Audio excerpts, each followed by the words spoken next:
My name is meteorologist Eric Burris. I'm a meteorologist at WESH 2 in Orlando, Central Florida.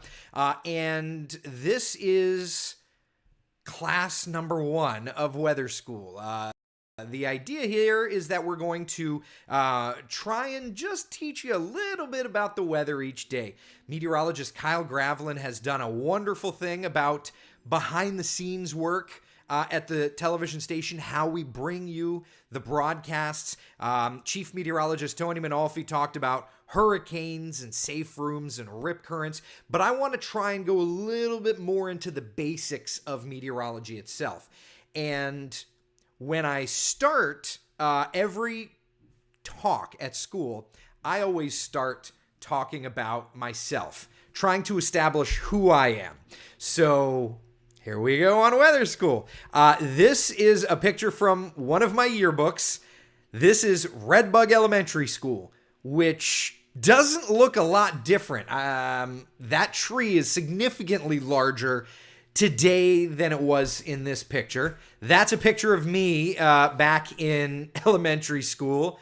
Some things have changed, some things have not. Here's me in middle school. Continuing my journey, finally getting into a TV production program.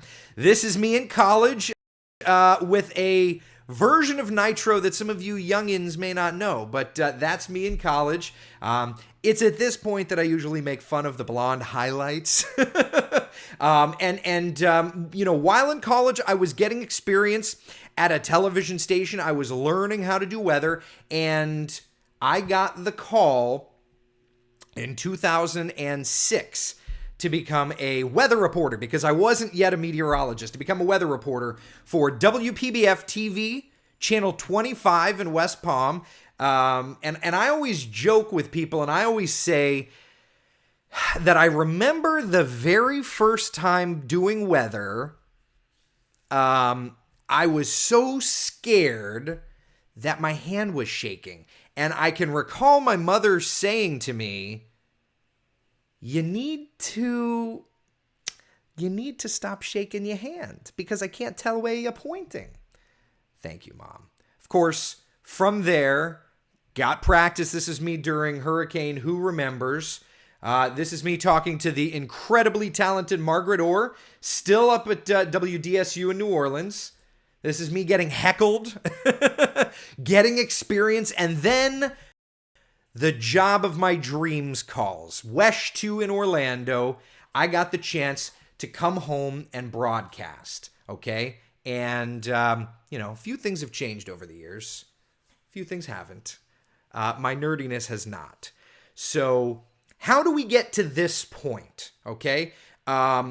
Again, if you want to learn more about how we go on the air, meteorologist Kyle Gravlin did a wonderful report on that. But how did we get to this point? What does it take to put together a forecast? Okay, that's what I want to focus on here. First things first, the biggest weather tool we have has nothing to do with technology at all. The best weather tool we have in this picture, it's not the radar. It's not the fancy satellites and microwave receivers. It's not even that orange windsock. No, it's the sky, because the sky gives us an idea of what's happening. It doesn't have to be a thing where we look at technology. As a matter of fact, I find the best weather folks try to use their noggin and their education more than just tools. Because as we say during hurricane season, computer models are guidance, not gospel, right? Okay, so we use this. Now, when I'm talking to a group of elementary schoolers, I always say, what does this show us? What can we see from here? And the kids will usually say, it's cloudy, it's sunny, it's dry. And then I always kind of have to pry, what about the wind? Is it windy or is it not windy? And you'll usually get someone saying, it's windy, because you can see that windsock kind of sticking up. It's not flat. Windsocks are designed to let you know. And of course, the windsock, I'm referring to this orange thing here. Now that's there so that Chopper Dan knows exactly what's going on to land the helicopter at the television station, right? But us weather guys can use it too, okay? From there, we can, of course, start using the technology. What about this? This is a picture of the same television station about 20 years earlier. It's funny because there's no radar on the top, and it's been a long time. That radar's been up there since like 95. So yeah, but same television station, different day of weather, right? Blue sky, couple of clouds. Yeah. All right. What about the wind? Is there a lot of wind? Well, let's look at the windsock. Is it standing up like it was in the last one? No. It's kind of laying down. So on this day, there's less wind. Yeah. You could also use trees for that. Now, that's perfect for doing weather in one place. You can look, see if there's clouds rolling in or things like that. Of course, that's just the first piece of the weather puzzle. The next piece of the weather puzzle is using tools. One tool that we use a ton, of course, is these things. Weather stations, what we call them. That's the simplistic term of what they are. But it's the information that's there that is key to us. Because it is that piece of equipment that tells us what the weather is like anywhere in the world at any given time. Okay, so what's on that? Let's think about that. What's on there? I would always ask. And if there's any kids asking or wondering, parents, I'll give a minute. What do we see here? Give a couple seconds. The first thing, of course, you can see a solar panel, probably to keep this weather station charged up. What else? Well, we can measure using a thermometer. What is a thermometer?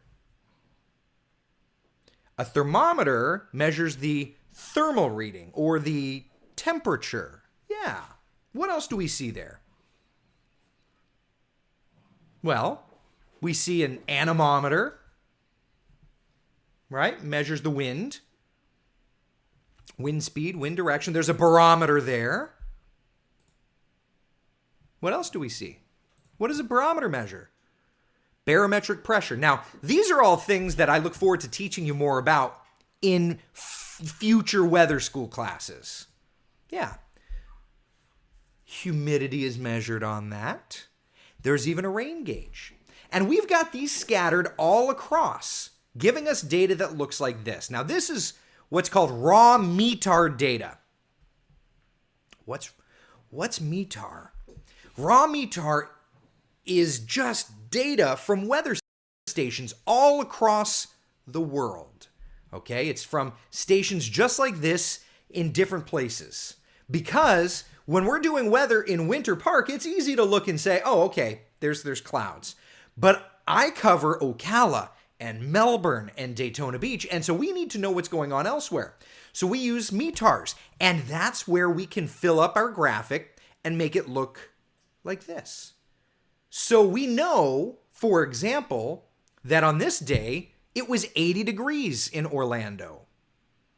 And that it was a little milder. It was only 79 in Leesburg, 77 degrees in New Smyrna Beach. We would only know that because of a network of weather stations, right? All right. So that's step one in learning how we put our forecasts together. The next thing we're going to do is we're going to talk a little more in depth about that. We're going to get into radar and satellite. All right? I hope this weather school gave you a little something. There will be quizzes at the end.